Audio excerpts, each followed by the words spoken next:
How to withdraw from crypto.com app to external wallet. If you want to withdraw your let's say crypto from the crypto.com app to an external wallet, there are a couple of things you have to understand. So let's take an example of how you send money from a bank account. So when you send money from one bank account to another bank account, what do you need? You either need the recipient's bank account QR code, which you can scan from your mobile, or you will need their bank account number.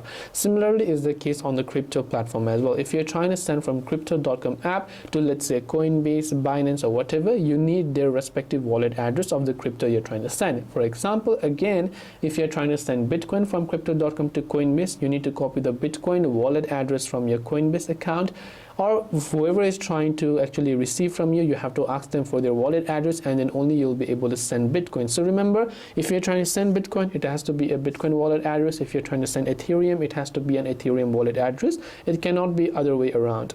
So first of all, make sure to launch the crypto.com app and log into your account. Then just tap on the transfer option. So right on the homepage, you'll find the transfer option right here.